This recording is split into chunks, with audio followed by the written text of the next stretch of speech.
What if I told you that the experience inside your head, well, it isn't set in stone? What if you had a choice in the matter? Today we're going to break down exactly how you can turn your mind from a prison of self-doubt into a home you actually love living in. And really, this one sentence is the key to everything.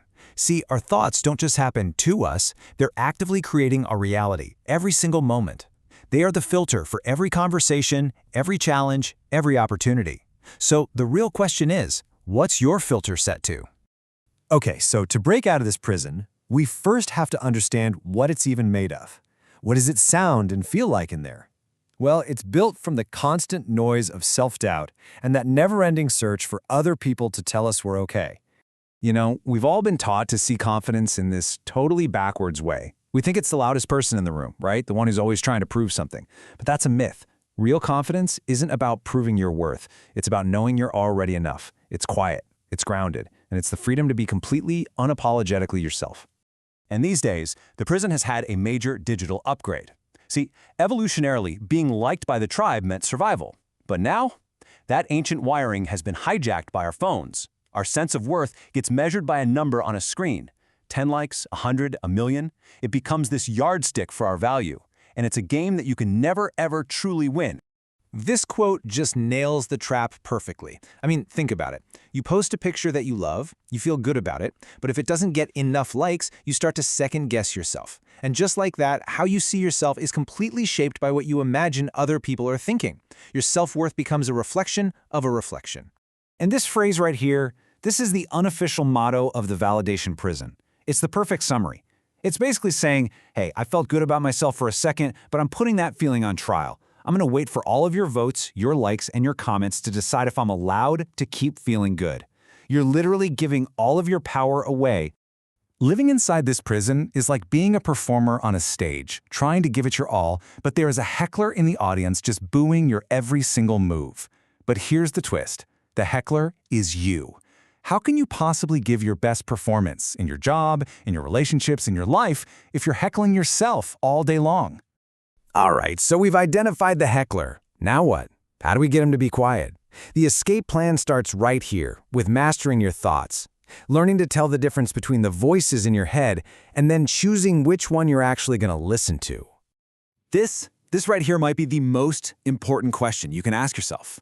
Because these two things, they can sound kind of similar, but trust me, they are worlds apart. One is a tool for growth that helps you break out of the prison. The other is a weapon you use against yourself that keeps you locked inside. The whole difference is about intention. Let's play this out. Say you mess up a presentation at work. Self-criticism goes, you're such an idiot, you always mess up. See? It's just punishment. But self-awareness asks, okay, that wasn't my best. How can I improve for next time? It comes from a place of compassion, with the goal of actually getting better.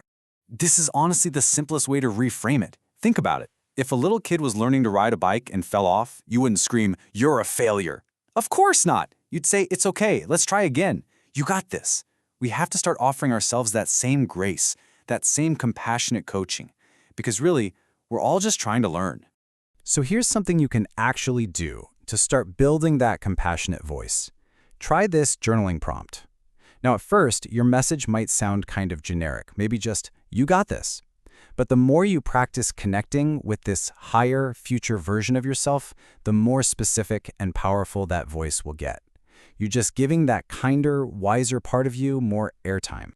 And you know what? When you start to create that space, something really incredible happens.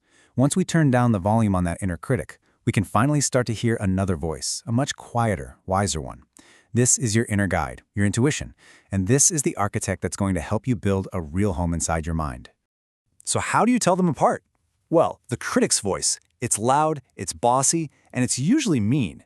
It's rooted in fear.